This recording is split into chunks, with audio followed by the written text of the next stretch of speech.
গোমাংসক লৈ মুখ খুলিলে ধুবুৰীৰ প্ৰাক্তন বিধায়ক ৰছুল হক বাহাদুৰে।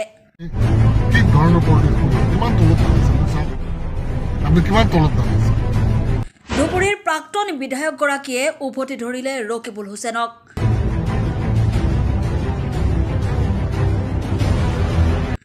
ৰকিবুল হুছেইনৰ বাবেই নিষিদ্ধ হ'ল ৰাজ্যত গোমাংস নিষিদ্ধ। ইয়াক লৈ ৰাজ্যৰ বিভিন্ন প্ৰান্তত চলি আছে ৰকিবুল হুছেইনৰ বিৰুদ্ধে।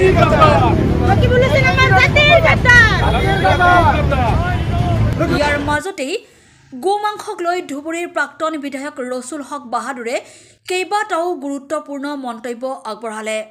বন্ধ হ'ল, গো মাংস বন্ধ কৰি দিয়া হ'ল, ৰেড কৰি আছে। মই আমাৰ অনাৰেবল MP ধুবুৰীৰ ৰকিবুল হুছেইন ডাঙৰীয়াক মই অনুৰোধ কৰিছোঁ, প্লিজ এই ধৰণৰ মন্তব্য আপুনি নকৰিব। আপোনাৰ হিন্দু মুছলিম গো মাংস আপোনাৰ এই সামগ্ৰীত বাই ইলেকশ্যন আপোনাৰ প্ৰত্যেকক জিকাই অনাৰ কাৰণে আপোনাৰ নিজৰ বেনিফিটৰ কাৰণে আপুনি এইবিলাক কৰি আছে। সামগ্ৰীত ৰকিবুল হুছেইনৰ পুত্ৰ নিৰ্বাচনত পৰাজয়ৰ বাবেই হ'ল নেকি গোমাংস নিষিদ্ধ? ৰকিবুল হুছেইনৰ সাম্প্ৰদায়িক মন্তব্যৰ বাবেই গোমাংস নিষিদ্ধ কৰিলে হিমন্ত চৰকাৰে। গোমাংস নিষিদ্ধৰ বাবে ৰকিবুল হুছেইনেই দায়ী। ৰকিবুল হুছেইন ডাঙৰীয়া, আপুনি মুছলমানক লৈ ৰাজনীতি নকৰিব। নিজৰ মুনাফা অৰ্জনৰ বাবে সংখ্যালঘু সম্প্ৰদায়ক লৈ ৰাজনীতি নকৰিব।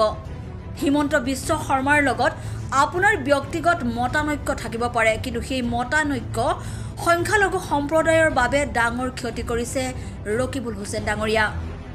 আপুনি সংখ্যালঘু সম্প্ৰদায়ক লৈ ৰাজনীতি বন্ধ কৰক।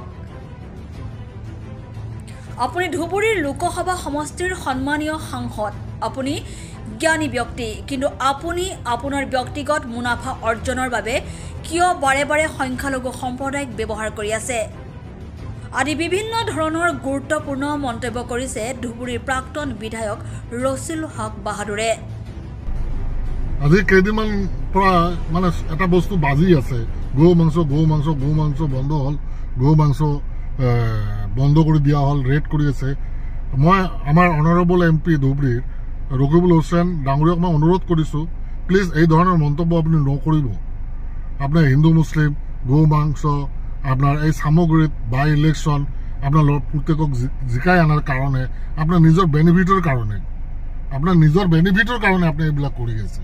আমি চব বুজি পাওঁ, আপুনি এইবিলাকৰ পৰা অলপ দূৰত থাকক প্লিজ। এইবিলাক আপুনি ৰাজনীতি কৰক, এইটো লৈ কোনো আপত্তি নাই। এই গৌ মাংস, এই মুছলমান, এই ইছলাম ধৰ্মক লৈ আপুনি পলিটিক্স নকৰিব। আৰু আমি ঠিকা দিয়া নাই নহয়, মুছলমানৰ ঠিকা আপোনাক দিয়া নাই।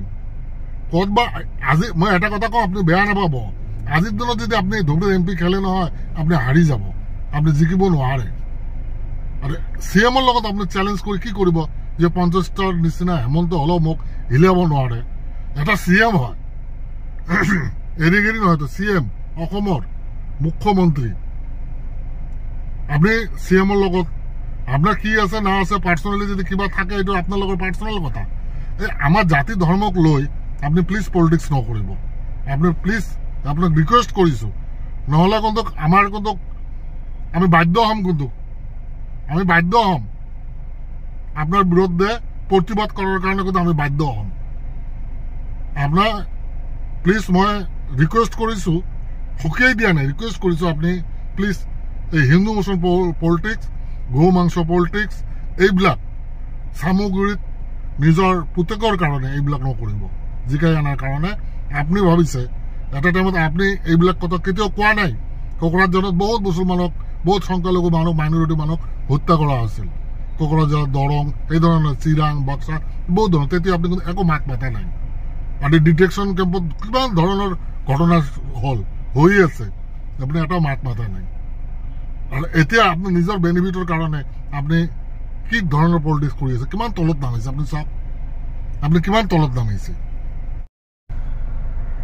ৰকিদা, আপুনি কি আৰম্ভ কৰিছে এইবোৰ? আপুনি বেয়া নাপাব, মই ৰকিদা বুলি কৈছোঁ। আপুনি এজন আমাৰ MP, ধুবুৰীৰ MP।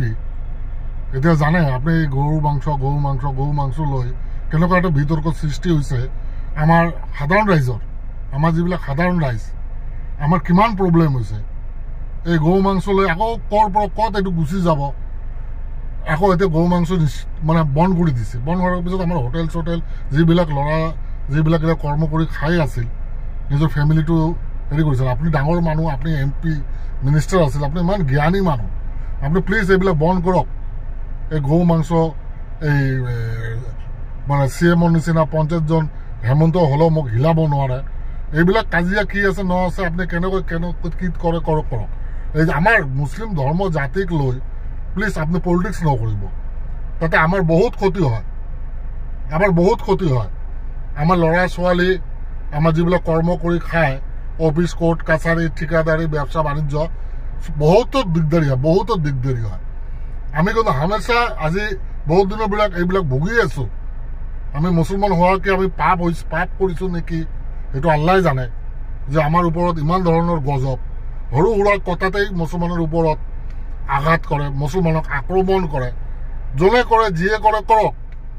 প্লিজ আপুনিতো এটা জ্ঞানী মানুহ, বুজা মানুহ, মিনিষ্টাৰ আছিল, MP আছিল, আপনি এই ধরনের এই গৌ মাংস লৈ আপনার বিতর্ক, হিন্দু মুসলমান আপনার এই সামগ্রীর আপনার নিজের বেনিফিটের কারণে, নিজের লড়াক জিকাই আনার কারণে আপনি এইবিলাক মন্তব্য করার কারণে আজি গরুর মাংসটো আজি কি হল, সরকারে বন্ধ করে দিলে।